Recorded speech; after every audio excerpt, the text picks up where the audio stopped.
क्या दे सकता हूँ, क्या ला सकता हूँ, कहता तुझे बस शुक्रिया। क्या दे सकता हूँ, क्या ला सकता हूँ, कहता तुझे बस शुक्रिया। जय मसीह की। एक और बार हम जो है परमेश्वर वचन से पढ़ने के लिए परमेश्वर ने मौका दिया, इसलिए धन्यवाद कहते हैं।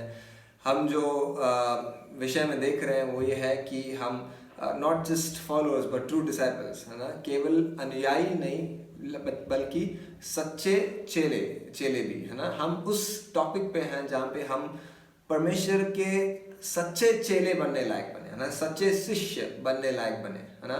हम उसके बारे में सीख रहे हैं। और कल के दिन में हमने देखा यूहन्ना के सुसमाचार से हम देख रहे हैं 6 अध्याय पे, है ना। थोड़ी सी जस्ट बैकग्राउंड देखने के लिए हम देख रहे थे 6 अध्याय उसके दूसरे आयत से जब हम पढ़ रहे थे, वहाँ पे लिखा है साफ तरीके से, और एक बड़ी भीड़ जो है, यीशु जो है वो गलील से निकल के वो झील को पार करके आए, और वहाँ पे एक बहुत बड़ी भीड़ जो है यीशु के पास आ रहे थे, क्योंकि वो जो आश्चर्य कर्म वह बीमारों पर दिखाता था वे उनको देखते थे, है ना। वो किस लिए यीशु के पीछे आ रहे हैं? साफ तरीके से इसलिए क्योंकि वो आश्चर्य कर्म देखना चाहते हैं, साइंस एंड वंडर्स, है ना। वो अद्भुत काम देखना चाहते हैं और आश्चर्य कर्म काम को देखना चाहते हैं, किस प्रकार वो रोगियों को चंगा कर रहे हैं, है ना। हमेशा यही एक परेशानी है भीड़ की, है ना, जो अनुयायी है ना, जो बस केवल यीशु के पीछे भीड़ बन के या ऐसे ही यीशु के पीछे चल रहे हैं, है ना। जब मैं यीशु के बारे में कह रहा हूँ, यहाँ पे एक बात देख सकते हैं कि यहाँ पे यीशु वहीं पे है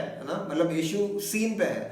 आज के ज़माने में हम जब देखते हैं, एक ऐसा समय आया हुआ है जहाँ पे बहुत सारे लोग जो है यीशु के पीछे चल रहे हैं, है ना। यीशु के पीछे इसलिए चल रहे हैं क्योंकि वो आश्चर्य कर्म को देखना चाहते हैं, अद्भुत कामों को देखना चाहते हैं, है ना। इसी प्रकार से बहुत सारे जो है चर्च के लीडर्स और जो पासवान हैं, इस प्रकार आए हैं जो बड़े बड़े मीटिंग चलाते हैं। आजकल जो है बड़े मीटिंग चलने वाले बहुत बहुत कॉमन हो गया है ना। कितना बड़ा हो गया आपका मीटिंग, कितने लोग आ रहे हैं, है ना, ये बहुत मायने रखता है। कितने लोग आए थे आपकी मीटिंग में, कितने लोग आते हैं, आपके फॉलो करने वाले कितने लोग हैं, कितने लोग हैं आपके वचन को सुनने वाले, है ना। बड़े बड़े मीटिंग चलाना चाहते हैं, और इन सारे बड़ी मीटिंगों में देखो आपको एक बात सही पे दिखेगा, वो है कि ये सारे जो है आपको और हमको जो है किसी ना किसी तरीके के अद्भुत कामों को दिखाना चाहते हैं, है ना। कुछ ना कुछ अद्भुत काम दिखाना चाहते हैं, है ना। किस प्रकार से रोगी चंगे हुए या किस प्रकार से लंगड़े चलने लगे, है ना। ये सब होता है,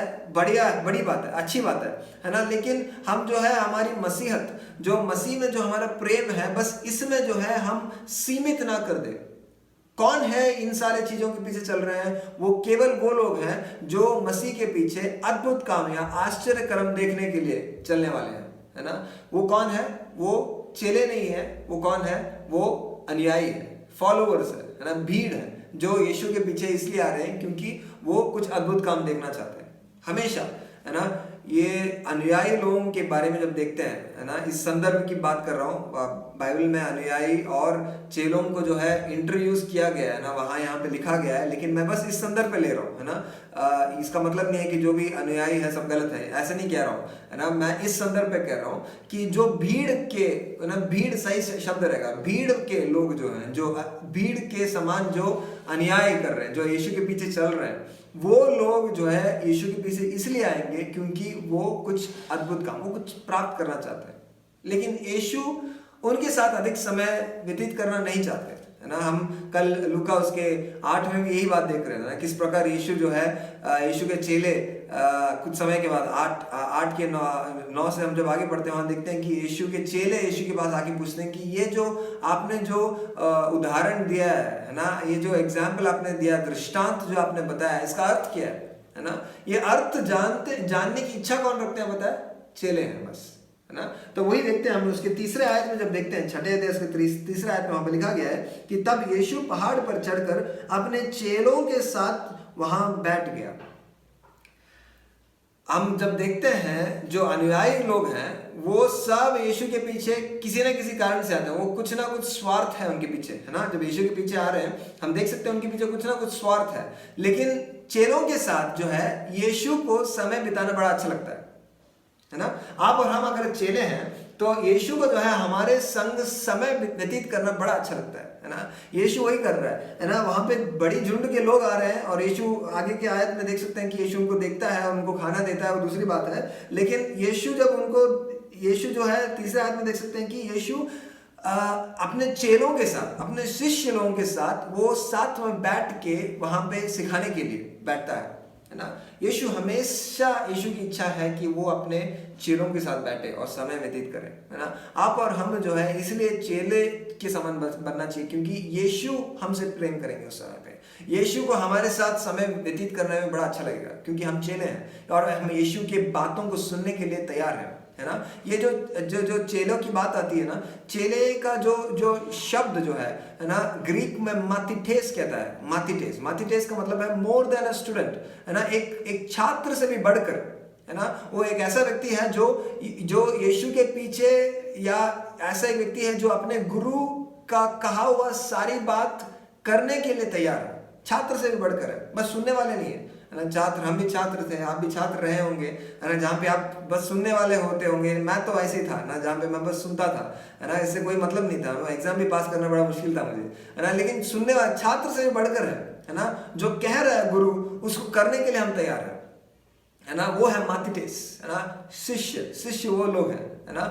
चेले वो लोग हैं, है ना। और यीशु उन लोगों के साथ समय व्यतीत करने में बहुत अच्छा लगता है प्रभु यीशु को, है ना। और यीशु उनके साथ समय व्यतीत कर रहे हैं। और जब उसके चौथे आयत में हम जब नीचे पढ़ रहे हैं, वहाँ पे देख सकते हैं यहूदियों का फसह का पर्व निकट था, है ना। 5वां आयत कहता है कि जब यीशु ने अपनी आंखें उठाकर एक बड़ी भीड़ को अपने पास आते देखा, तो फिलिप्पुस से कहा, हम इनके भोजन के लिए कहाँ से रोटी मोल लाएं, है ना।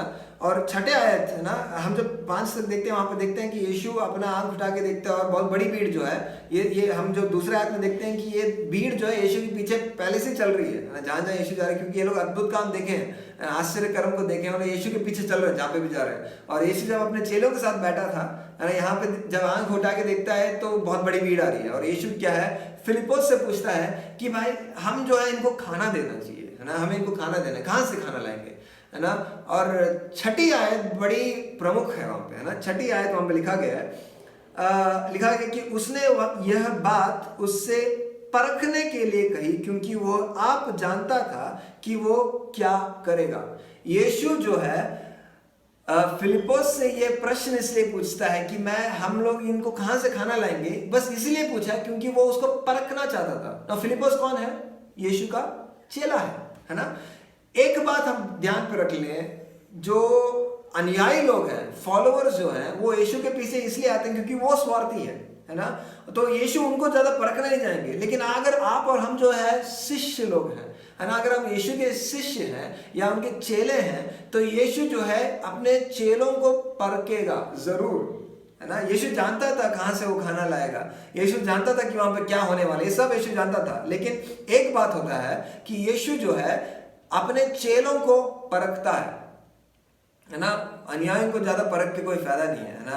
परख जब आ जाती है शायद छोड़ के चले जाएंगे अनुयायी लोग, है ना। लेकिन यीशु जो है अपने चेलों को परखेगा, है ना। एक बात हमेशा आप जान लो कि यीशु जो है अपने चेलों को परखेगा, है ना। एक परखते समय हम जब एक वचन पढ़ेंगे ना, याकूब में जब आएंगे, याकूब उसका पहला अध्याय, याकूब के बारे में देखते हैं, है ना। इब्राहिम के बाद जो याकूब आता है, याकूब यीशु का भाई था, है ना, खुद का भाई था, है ना। वो एक ऐसा समय था जहाँ पे याकूब खड़े होकर यीशु से कहता है, भाई साहब अगर तुम्हें अपने आप को दिखाना चाहते हो, आप कोई बड़ा, मतलब आप बड़े व्यक्ति बनना चाहते हो, या आप दिखाना चाहते हो कि आप बहुत बड़े गुरु हो, है ना, तो आप यहाँ पे घर पे बैठ के कोई फायदा नहीं है। आप मार्केट में जाओ, है ना, बाजार में जाओ, अपने आप को दिखाओ, है ना। आप मंदिर में जाओ, वहाँ पे अपने आप को दिखाओ, आपका कितना अद्भुत काम आप कर सकते हैं, सब दिखाओ, है ना। मेरे पास तो नहीं है, तुम्हारे पास है, तुम तो खड़ो, है ना। ऐसे कहने वाला व्यक्ति था कौन? याकूब, है ना। लेकिन याकूब जो है, जब उसको समझ में आ गया कि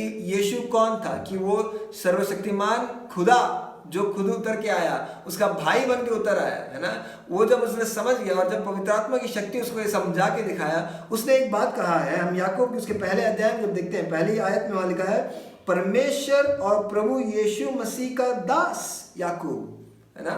वो अपने आप को जो है उसका खुद के भाई जो है उसका दास कहता है ना, कहता है कि मैं उस यीशु का दास हूं, याकूब, है ना। और वो कहने के बाद जो है वो नीचे जब देखते हैं, हम जो है परखने की बात कर रहे थे, परीक्षा की बात देख रहे थे ना, दूसरे आयत से साफ तरीके शुरुआत में वो कहने लग जाता है ना, कहता है कि हे मेरे भाइयों, जब तुम नाना प्रकार के परीक्षाओं में पढ़ो, है ना, ध्यान से सुनो, परीक्षाओं में पढ़ो तो इसको पूरे आनंद की बात समझो, यह जानकर कि तुम्हारा विश्वास के परखे जाने से धीरज उत्पन्न होता है ना। याकूब क्या कह रहा है? याकूब कह रहा है कि हे भाइयों और बहनों, सुनो एक बात जो है कि जब तुम नाना प्रकार की जो परीक्षाएं में पड़ जाते हो, आपके जिंदगी में जो नाना प्रकार की परीक्षाएं आती है, आप एक काम करो, आप जो है इसको आनंद की बात मानो। किसने पहले आपसे कहा है कि जब आपकी जिंदगी में परीक्षा आएंगे आनंद की बात मानो उसको? कभी आपने सोचा है, कभी सुना है ना?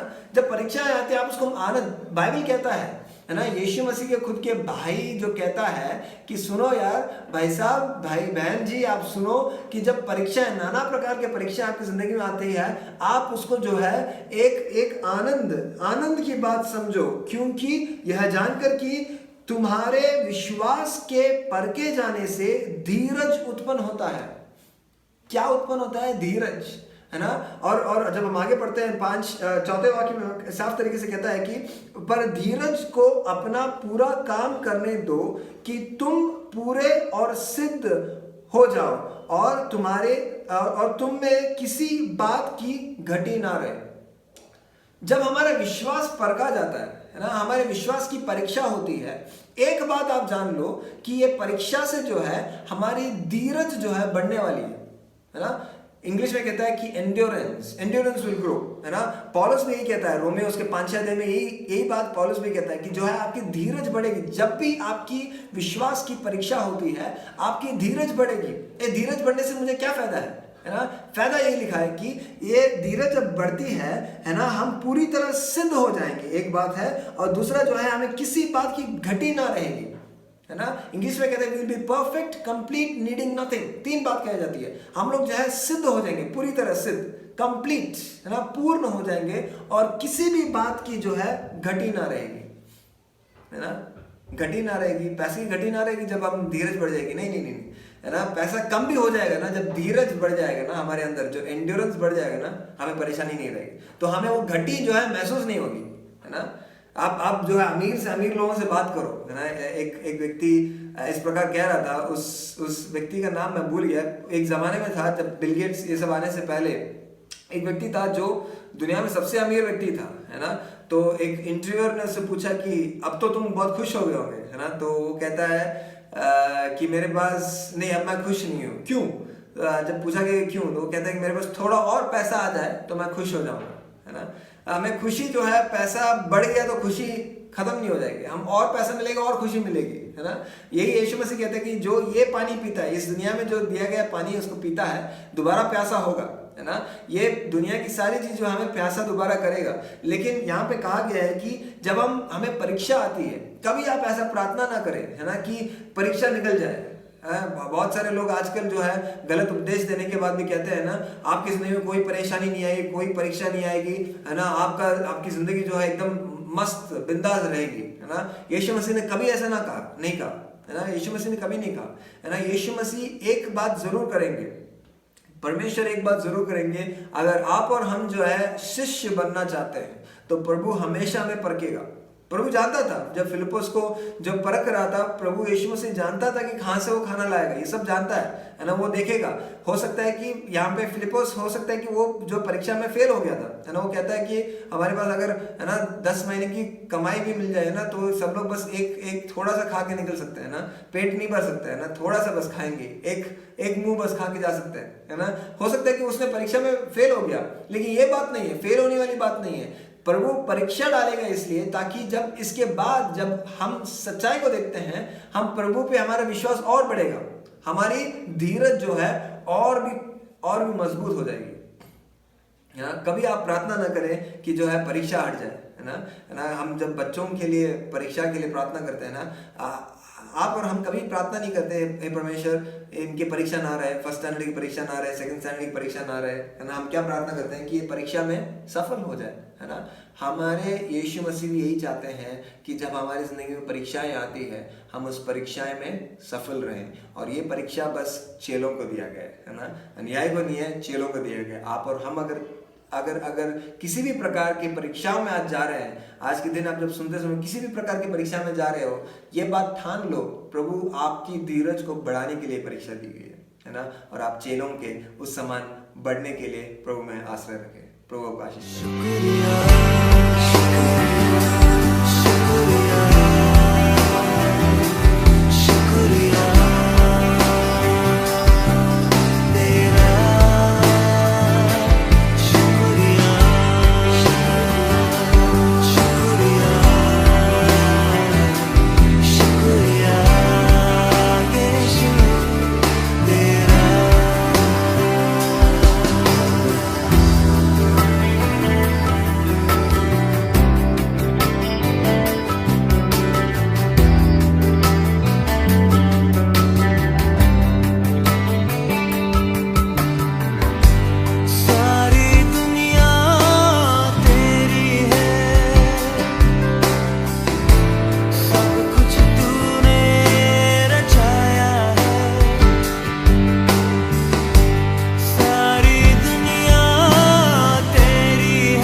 सकता हूँ कहता तुझे